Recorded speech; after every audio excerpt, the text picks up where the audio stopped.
Hi, Ashley here with HeartHookHome.com, and today we are going to learn how to make this twisted fringe. It's really easy and really pretty, and it works great when you don't want loose fringe like this just hanging out.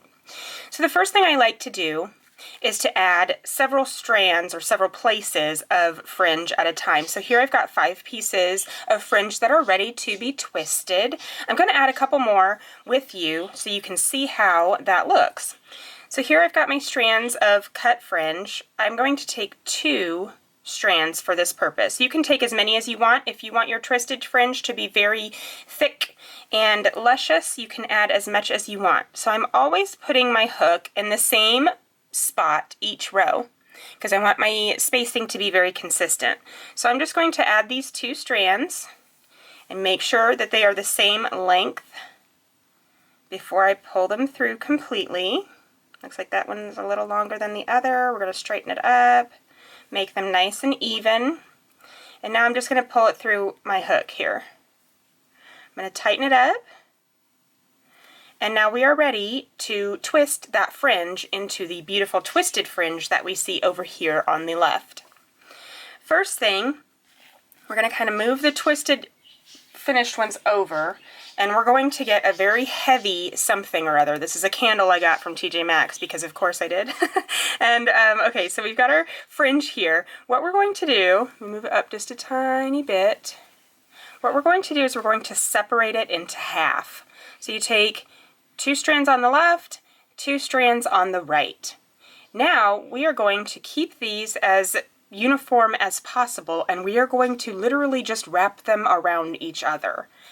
Now, one of the keys to keeping it consistent is always wrapping your threads the same number of times per fringe. So for all of these, I've done 24 wraps. So I'm going to do 24 wraps on this one as I go around. So that was 1, 2, 3, 4, 5.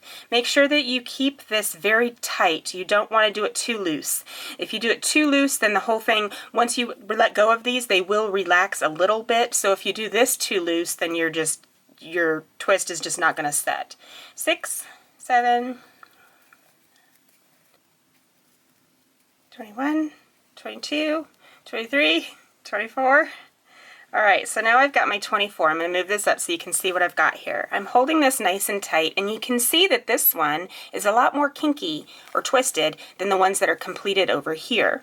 And the reason for that is because it will relax as you go. So what I'm going to do is I'm going to pull one of these strands from the bottom here. I'm just going to pull it straight out to the side. Doesn't really matter which one. Pull it straight out to the side like this. Okay, now I'm going to take this tail that I just pulled to the side. I'm going to wrap it behind and around, and then I'm just going to pull it through this loop here. Sometimes if you have a long enough tail, you can literally just do it with your finger, but I do have a small hook that I like to use just to grab it, pull it through the bottom, just like that. And then you're going to take this, I like to shimmy it down just a little bit because I feel like it's too high. So I shimmy it down a little bit and then take that tail and just pull it. Just like that. When I take my scissors and I go to cut this, I always cut at the same spot under my knot, where I wrapped it, and boom, there it goes. So that is all there is to twisted fringe, and it's so pretty. I love the way it looks. Let's do one more. So here I'm going to take my 2 strands to the left, 2 strands to the right. Now I'm going to wrap them around each other 24 times.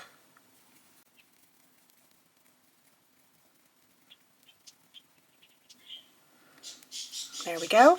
Now I'm going to take one of my long pieces down here, pull it straight out to the side, wrap it around the back, and come around the other side here.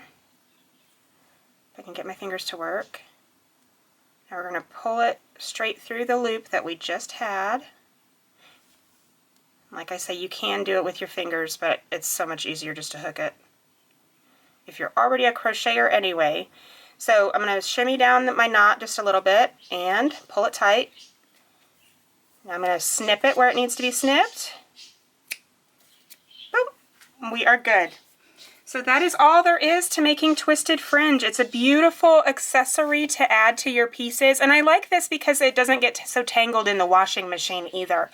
So I hope you enjoyed this tutorial on Twisted Fringe, and look for this adorable little boho top I'm working on to be published soon on Heart Hook Home. It's adorable for toddlers, and I just know you're going to love it. So I look forward to creating with you soon. Thank you for watching.